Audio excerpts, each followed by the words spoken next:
Captain Tejo Park took a deep breath as he faced the massive metal doors of the Galactic Council chamber. His heart beat fast. This was a big moment for all humans. After years of work, Earth had built ships that could travel faster than light. Now, just 8 months after their first test flight, they stood ready to meet other beings from space. Behind Tejo stood 5 other humans in their best clothes. Dr. Boram Lee kept checking his tie. Minji Kong smoothed her jacket again and again. Do Hyan Choi, Hyojin Bei, and Junseo Huang all looked just as nervous. Remember the plan, Tejo whispered to his team. Be friendly but careful. We want to join their community, not cause problems.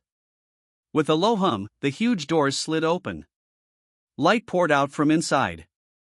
Tejo led his team into a room bigger than any they had ever seen. The ceiling rose up at least 50 meters, and the walls curved in a perfect circle.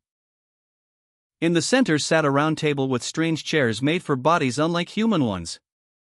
Around the table sat the strangest collection of beings humans had ever seen. One had blue skin and 4 arms. Another looked like a mix of bird and insect. A third seemed made of crystal that caught the light. There were 12 different types in all. Welcome, Earth representatives, said the blue being with 4 arms. Its voice came through the translation device in Tejo's ear. I am Delegate KYZTUL. The Council recognizes 12 major galactic species present today to witness your petition for recognition.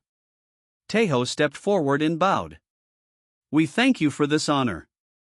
Earth is pleased to meet our galactic neighbors at last. For 2 hours, they talked. Each alien introduced their world and species. The humans shared information about Earth. Things went well. The aliens seemed interested in humans, asking many questions about their history and culture. After the meeting came a feast. Tables filled with foods from many worlds appeared. Most looked strange to human eyes: purple fruits that glowed, meats that changed color, and drinks that moved on their own. Be careful what you eat, Dr. Lee warned the team. We don't know what might make us sick.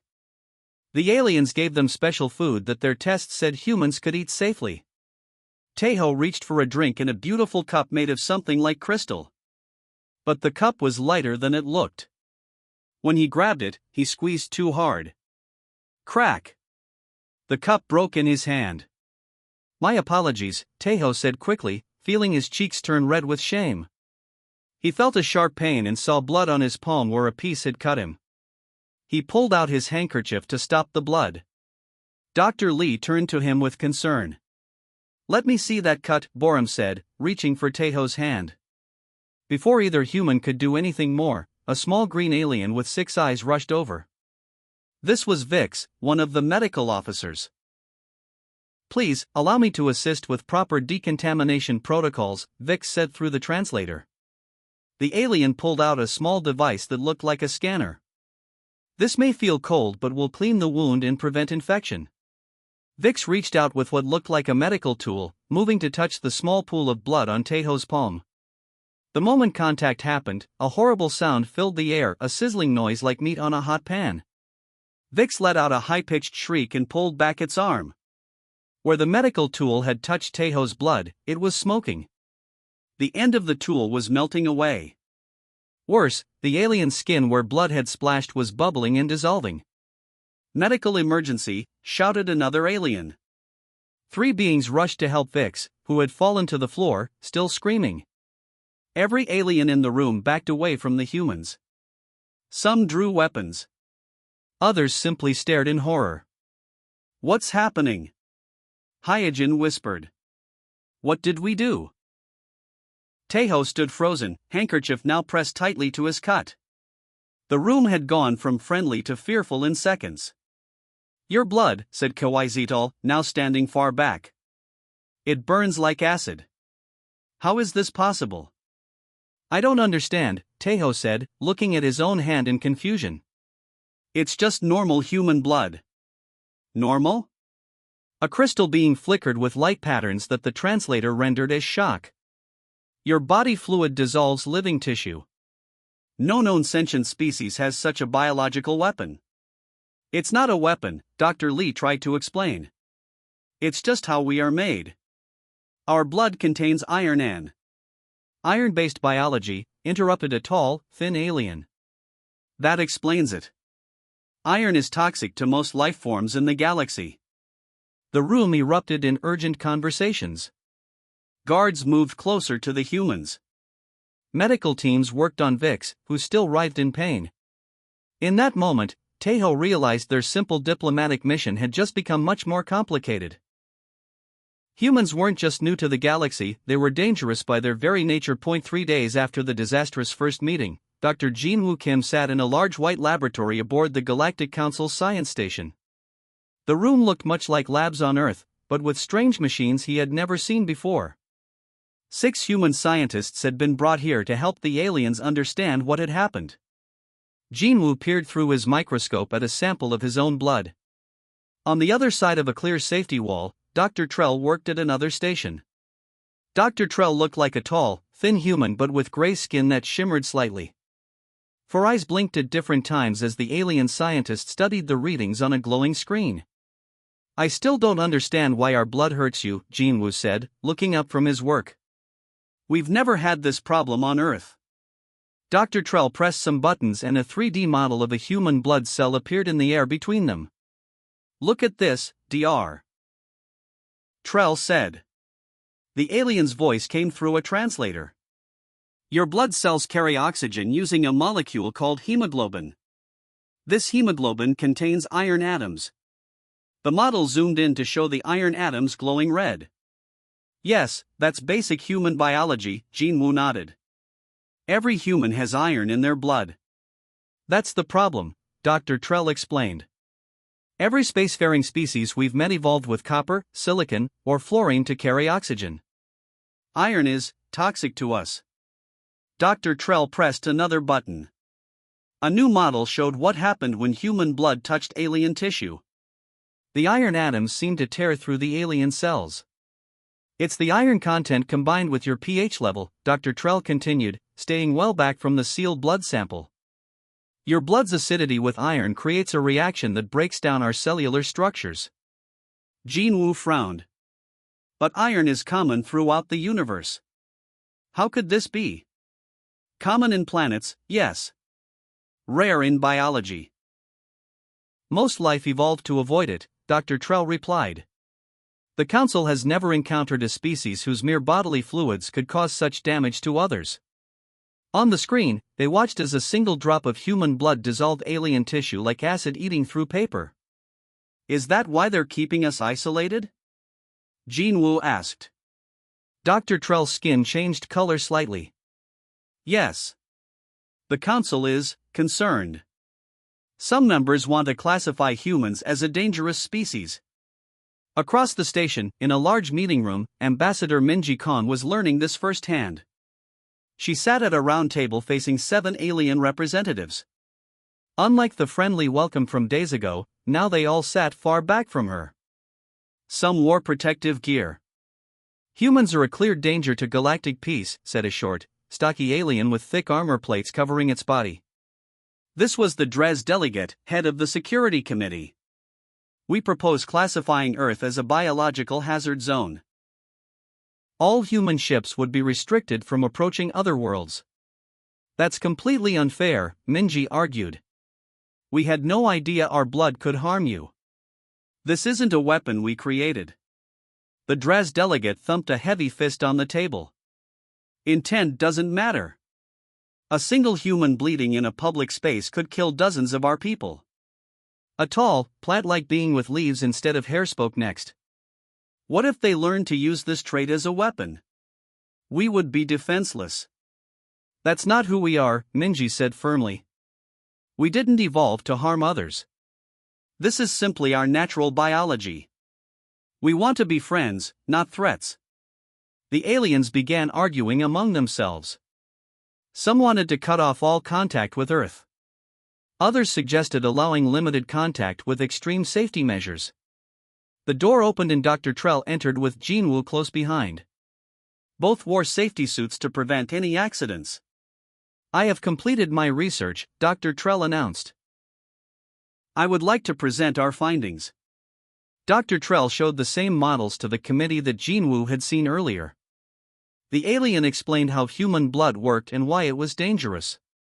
However, Dr. Trell concluded, I advise continued diplomatic engagement with appropriate safety measures. The humans weren't aware of this biological incompatibility. They show no signs of wanting to use this trait as a weapon. The Draz delegate snorted. How can we trust them? Their entire species is walking around with deadly acid in their veins. Jinwoo stepped forward carefully. On Earth, we have many animals with venom or poison. Some can kill with a touch. But we don't destroy them, we learn to live with them safely. We take precautions. Dr. Kim is right, Dr. Trell said. My team has already designed special suits and tools that would allow safe interaction. Humans can wear blood containment systems when visiting other worlds. Minji saw her chance. We are willing to follow any safety rules you create. Earth doesn't want to be isolated just because of our biology. We have much to offer the galaxy: art, music, ideas, and friendship. The committee members looked at each other. Finally, a crystalline being spoke with a voice like chiming bells. Perhaps there is a middle path. We could begin with limited contact, strict safety protocols, and further research. Slowly, heads nodded around the table. It wasn't full acceptance, but it was a start. As they left the meeting, Jinwoo whispered to Minji, do you think they'll ever truly trust us? Minji watched the aliens still keeping their distance. I don't know. But today they chose understanding over fear. That's our first step toward belonging in this galaxy. In the quiet halls of the Interspecies Safety Commission, scientist Sunmi Park stood confidently, her latest invention promising to bridge the dangerous gap between humans and alien species. The containment suits she had developed were a marvel of engineering, carefully designed to prevent the deadly interactions that had once threatened interstellar peace. The room was filled with tension and hope. Ambassador Taeho watched carefully, his specialized gloves a constant reminder of the delicate biological challenges humanity faced. Engineer Junseo Huang stood beside Sunmi, explaining the intricate details of their emergency neutralization sprays, a last line of defense against potential biological disasters. While the diplomatic circles celebrated this breakthrough, darker currents were flowing in the outer colonies. Commander Yuna Nam led a secretive military division, her eyes fixed on the potential weapons hidden within human biological differences. The military's official stance was one of denial, but behind closed doors, her research received quiet but intense scrutiny. The discovery of the Trill, a silicon-based species immune to human iron toxicity, brought an unexpected turn of events. Where other species maintained a cautious distance, the Trill saw opportunity. Trade routes began to flourish, connecting worlds that had once seemed impossibly divided. Ambassador Taeho became the voice of hope. His speeches resonated across Earth and beyond, challenging humanity to look beyond their dangerous potential. We cannot define ourselves by what makes us dangerous, he would say, his words cutting through fear and mistrust. We must be known instead for our solutions. Sunmi's containment suits became a symbol of progress. Each layer absorbing, neutralizing, protecting represented humanity's determination to overcome their biological limitations. Scientists worked tirelessly, transforming what was once a threat into a challenge to be solved. In the research labs and diplomatic chambers, a new understanding was emerging. Humans were no longer just a species to be feared, but a civilization capable of adaptation and innovation. The suits, the sprays, the careful negotiations all spoke to a deeper truth about human potential. Commander Nam's secret projects continued in the shadows, a reminder that not all saw cooperation as the ultimate goal. Her military division studied every possible tactical application, preparing for conflicts that might never come. But even she could not ignore the growing momentum of peaceful resolution. The Trill's involvement changed everything. Their natural immunity became a bridge between species, a testament to the universe's complex biological diversity. Trade routes expanded, cultural exchanges became more frequent, and slowly, the fear began to fade. Ambassador Taeho's words echoed in diplomatic halls and research centers. They were a challenge and a promise that humanity could be defined not by its dangers, but by its ability to find solutions. The containment suits were more than just protective gear, they were a statement of intent. As months passed, the initial panic gave way to careful understanding. Scientist Park continued her research, Engineer Huang developed more advanced protective technologies, and Ambassador Tejo worked tirelessly to build bridges between species. The universe watched and waited, witnessing humanity's remarkable journey from a potentially dangerous species to a problem-solving civilization. The containment suits became a symbol of hope, a technological marvel that represented human ingenuity and determination. In the end, it was not about preventing conflict, but about creating understanding. Each layer of the suit, each diplomatic conversation, each careful study brought different species closer together. Humanity had found its path not through force, but through innovation and compassion. The story of human adaptation was just beginning, with promise and potential stretching out before them like the endless expanse of space. 2 decades after humanity's first terrifying encounters with alien species, the galaxy had transformed. Diplomat Jaiwo Han stood at the heart of this change, representing a new era of understanding and cooperation. The Galactic Hub Station buzzed with energy as representatives from 37 different species gathered. What made this moment special was Jaiwo's bold gesture, removing her safety gloves, an action that would have caused panic years ago. Now, it symbolized trust and progress. Neutralization field generators hummed softly in the ceremonial platform. Representatives approached Jaiwo, each clasping her hand without fear. The technology that once separated species now brought them together, a testament to human innovation and determination. Dr. Yunho Yoon watched the ceremony with quiet pride. His years of research had created medical protocols that allowed humans to serve as emergency medical personnel across the galaxy. What was once a biological threat had become a unique strength. Humans had become something unexpected, trusted diplomatic negotiators.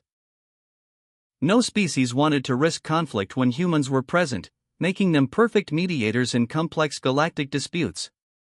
Their once dangerous biology was now a tool for peace. In the station's recreation dome, a scene of pure hope unfolded. Young Miho played zero-gravity tag with alien children from 5 different worlds. Safety monitors, once bulky protective gear, were now sleek fashion accessories that children wore without a second thought. Jaiwoo's speech captured the moment perfectly. "Our strength flows through our veins," she declared, "but our peace flows from our hearts." The words echoed through the station, a powerful reminder of how far humanity had come. 20 years earlier, human biology had been a source of terror. Now, it was a bridge between worlds. The Biological Coexistence Treaty had transformed everything. Scientists like Sunmi Park and engineers like Junseo Huang had turned potential disaster into an opportunity for connection. The station represented more than a diplomatic space. It was a living museum of human adaptation. Every handshake, every shared game, every negotiation told a story of overcoming fear and finding common ground. Miho and his alien friends represented the future. They didn't see differences, they saw friends, playmates, fellow explorers of the universe. The safety monitors they wore were nothing more than cool accessories, a far cry from the protective suits of the past. Dr. Yoon's medical protocols had opened doors never imagined before. Humans could now provide emergency medical care across species boundaries, their unique biological characteristics transformed from a threat to a life-saving tool. The Galactic Hub Station stood as a monument to human potential. Where once there was fear, now there was understanding. Where conflict seemed inevitable, diplomacy and technology had created peace. Jaiwo looked out at the assembled representatives, seeing not alien species, but partners. The journey had been long and difficult, filled with challenges that seemed insurmountable. But humanity had done more than survive, they had thrived.